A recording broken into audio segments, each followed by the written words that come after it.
தமிழக அரசின் நிதிநிலை அறிக்கை மற்றும் வேளாண் நிதிநிலை அறிக்கையை தாக்கல் செய்வதற்காக கடந்த 5ஆம் தேதி கூடிய சட்டமன்ற கூட்டத்தொடர் செப்டம்பர் 8ஆம் தேதி வரை நடைபெற உள்ளது.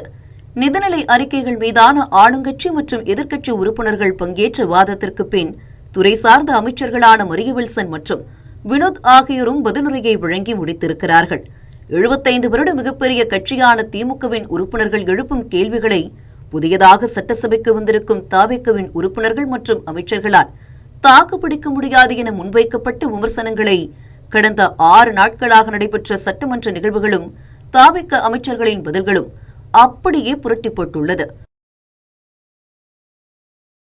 நிதிநிலை அறிக்கையை வாசிக்கும் நிதியமைச்சர் மரிய வில்சன் தமிழை பிழையின்றி படிக்க முன்வர வேண்டும் என பணிவான கோரிக்கையை விடுத்த திமுக எம்எல்ஏவை பார்த்து, என்னுடைய யூனிக் இதுதான், நான் இப்படிதான் இருப்பேன், உங்களுக்காக என்னால் எதையும் மாற்றிக்கொள்ள முடியாது என ஆவேசமாக பதிலளித்து மைக்கையும் கோபமாக தட்டிவிட்டார்.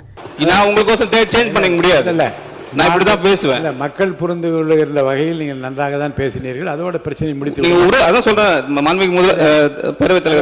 லைட்டர் வெயின்ல எடுத்துக்கோங்க. இல்ல பெரிய பிரச்சனை கைடன்ஸ் பண்ற மாதிரி பண்ண கூடாது. ஏன் ஸ்டைல் இதுதான். அவருக்கோசம் நான் மாத்திக்க முடியாது, எல்லாருக்கும் நான் மாத்திக்க முடியாது. இல்ல மாண்பு உறுப்பினர் உட்காருங்க. மாண்பு அமைச்சர் கேலி பண்றீங்களா? புதியதாக சட்டமன்றத்திற்குள் நுழைந்த அமைச்சர் மரிய வில்சனின் இத்தகைய செயல்பாடுகளை திமுகவின் மூத்த உறுப்பினர்கள் கண்டிப்பார்கள் என எதிர்பார்த்த நிலையில் அக்கட்சியின் கொறடா ஏவா வேலு இழந்து அமைச்சர் கோபப்பட வேண்டாம் என ஆறுதல் தெரிவித்தது பலருக்கும் ஆச்சரியத்தை ஏற்படுத்தியது. அதோடு சட்டப்பேரவையில் ஆக்கப்பூர்வமான கேள்விகளை எழுப்பி ஆளுங்கட்சி அமைச்சர்களை திணறடிப்பார்கள் என்று பார்த்தால் திமுக எம்எல்ஏ கார்த்திகேயன், பொதுப்பணித்துறை அமைச்சர் ஆதவ் அர்ஜுனா என்னுடைய உறவினர்தான், அவர் திமுகவில் இருக்கும் போது எனக்கு சீட் வாங்கி கொடுத்து உதவினார் எனவும் பேசியது திமுகவினர் மத்தியிலேயே கடும் அதிருப்தியை ஏற்படுத்தியுள்ளது. இங்கே வந்திருக்கின்ற பொதுப்பணித்துறை அவர் ஆதவ அர்ஜுனா கூட தெரியும் என்று கேட்டால் அவர் எங்க கட்சியில தான் இருந்தார், எங்களோட தான் இருந்தார்.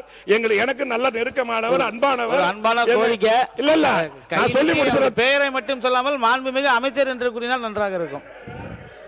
இல்ல துணைத் தலைவர் எங்க நட்புல ஏங்க தலையிடுறீங்க? ஏங்க நாங்க நல்லா நட்பா இருக்கோங்கிற நீங்க அதையே பிரிக்க நினைக்கிறீங்க? வெளியே போயிட்டு இல்ல செய்யலாம்.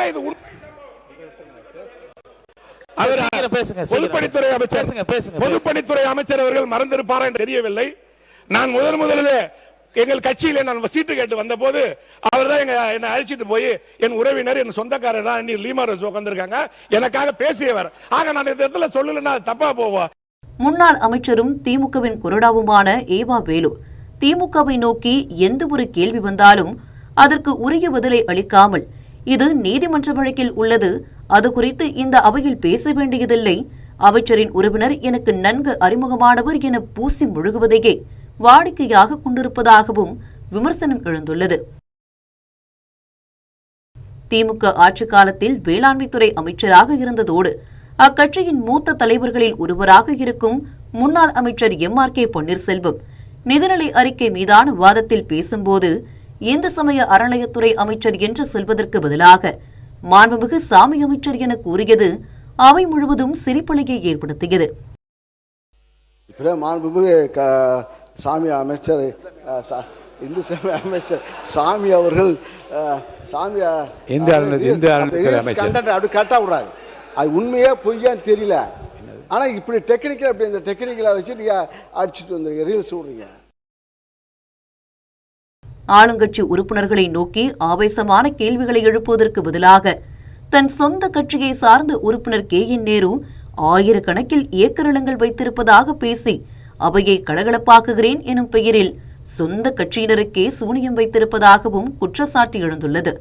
முன்னாள் சட்டத்துறை அமைச்சர் ரகுபதி விவாதத்தில் பங்கேற்று பேசியதில் பாதி அவை குறிப்பில் இருந்து நீக்கப்படும் அளவிற்கு தான் இருந்தது. கடைசி பெஞ்சை லாஸ்ட் பெஞ்சுன்னு சொல்லி இங்கே எங்கேயும் தாவே போயிட்டு இருக்காங்கன்னு சொன்னாங்க. அல்பபெட்டிக்கல் ஆர்டர் படி உட்கார்ந்து வைக்கிறீங்க. இல்ல நாங்க எதுக்கு உட்கார்ந்து இருக்கோம்? நாங்க எங்க முன்னால போய் உட்கார்ந்து இல்ல.